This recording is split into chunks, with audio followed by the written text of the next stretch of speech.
Henry Kissinger would never think of picking up the phone to talk to David Rockefeller, that David Rockefeller wouldn't even imagine picking up the phone to talk to Tony Blair and to George Bush when they were in power, and that George Bush would never even think of calling, I don't know, the main newscasters at CNN and Fox News and ABC, CBS, and NBC so that they would give a better version of history. It's natural that they should, and it's not a conspiracy theory. It's merely a way of reinterpreting what's really happening, which makes much more sense. So every time somebody starts to describe how the world really works, how this new world order really works, they get very jittery and they say, conspiracy theory. But when I hear the word conspiracy theory, for me, it's a sign that we're on the right track. That's right.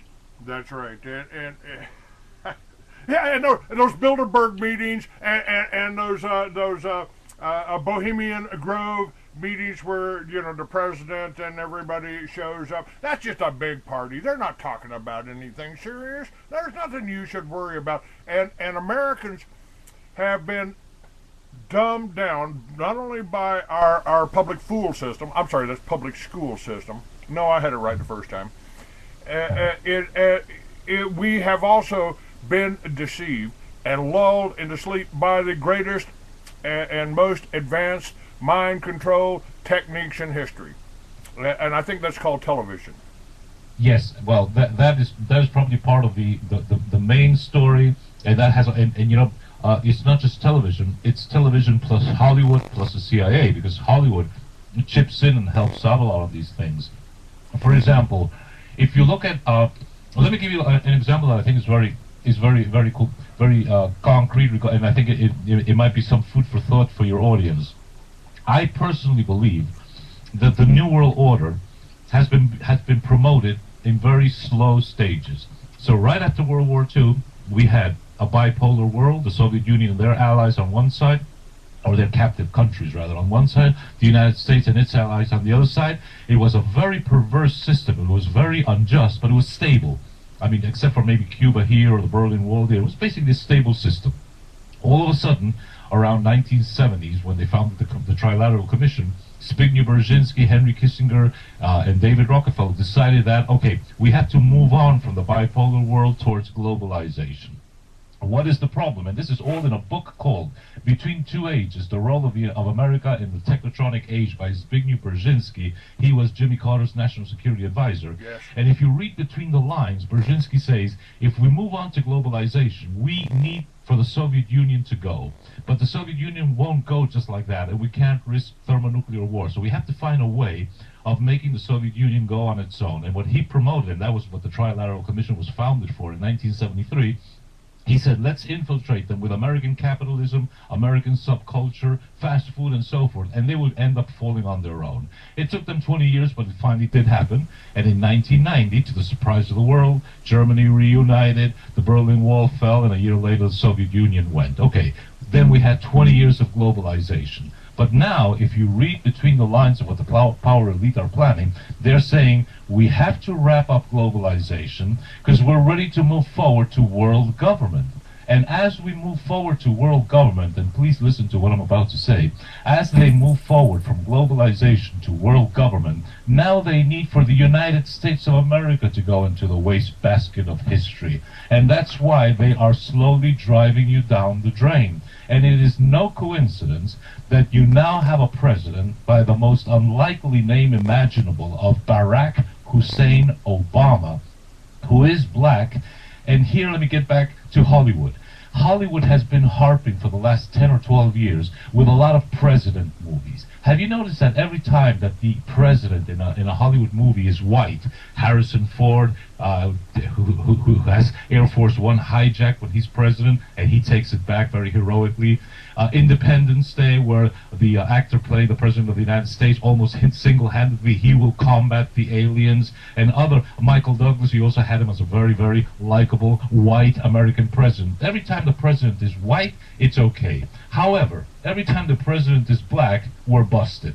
You might remember that movie Deep Impact, where Morgan Freeman, who's black, played the American president. He said, there's an asteroid coming, we're trying to break it up, we sent somebody to break it up, but it failed. And he goes on television, black American president, saying, hey everybody, sorry, the asteroid is still coming at us, we're doomed. And then there's the other flick, which is even more recent, 2012, where again you have a black president and the whole America is completely devastated. And you figure, what are they telling us? They are giving us the subliminal message. Whenever you see America having a black president, he's not going to be able to sort out any of the problems, and we're doomed. So in a way, they are preparing your collective psyche for the end of the United States of America. And I personally believe that Barack Obama has been earmarked to be the guy who will be making the funeral for America. He's actually going to be taking you. It might even end up being the last president of the United States, which doesn't mean America is going to be wiped out. It just means that the regime will disappear, just as the Soviet Union disappeared, and now you just have Ukraine and Belarus and the Baltic states and Russia itself. That's right. I believe that. I believe Barack Hussein Obama was groomed, or Barry Soetoro, or pick or choose any name that you want. He's got 12 social security numbers. He was groomed by the CIA. He was trained in Russia.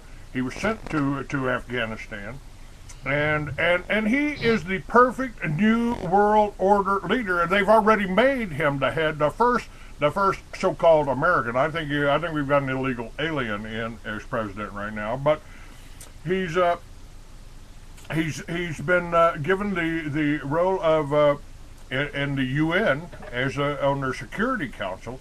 The first American and the only American president put in there, so that's a conflict of interest. But he's the perfect new world order, homogenized guy. He's black, he's white, he's Jewish, he's Muslim, and oh yeah, he went to a Christian church too. Exactly. He's in there for.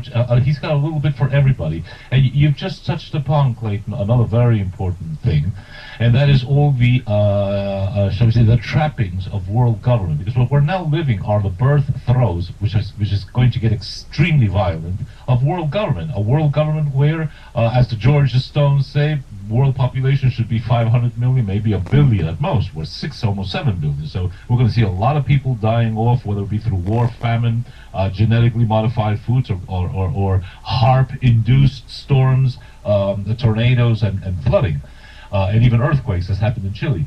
But all in all, you can see that it's a whole new model that they are preparing, and in this world government will probably have a lot of things where you can easily identify. For example, I personally believe that the Vatican, I didn't say the Catholic Church, I said the Vatican, the men running the Vatican, who are as perverse as you could possibly imagine, as far as I'm concerned, they've already negotiated their role under that world government, which will be a wishy-washy ecumenic religion, which will be a little bit of Christian, a little bit of Catholic, a little bit Protestant, but it will also have a lot to do with the Hindus and the Buddhists, and why not the Islamics, and they will always recognize, as Pope John Paul II said, our elder brethren, the Jews, and they will always be subservient to them. So, in the coming world government, there will be a world financial center, a world military center, a world political center, I personally believe will be in London, a world ecumenical center, which would be the Vatican, and a world spiritual center, which will be in Jerusalem, because the state of Israel will consider that they have the right to enthrone the king of the world, which is another very old tradition that they've been harping on for a long time. Now, I agree with you on most of that. I actually think that we've heard about the rebuilding of the temple, and that they're going to do that in Jerusalem. Right. And I don't believe that's the case. I believe they've already built the temple, and it's in the exact place that it was supposed to be, that it was originally, and that would be Baghdad. I think it's called the U.S. Embassy. It's larger than any palace Saddam Hussein ever had. And that's interesting. Mm-hmm. But that's just a minor technicality. You're right about everything else. And the Catholic Church, they have been working for one world government, and they have been controlled by the Rothschilds, and they've been working for one world government probably for 2,000 years. Yep. That's very interesting what you said about Baghdad. I hadn't thought of it that way, and yeah, it does tie in with Eretz Israel, which is the imperial Israeli dream, which would go from the Nile to the Euphrates. So you would easily have Baghdad as probably one of the centers, and no doubt Baghdad throughout historical times has been one of the key spiritual centers of mankind. Mystery Babylon, Adrian, and I sent you my book on Mystery Babylon, and I believe I'll that's be reading it. exactly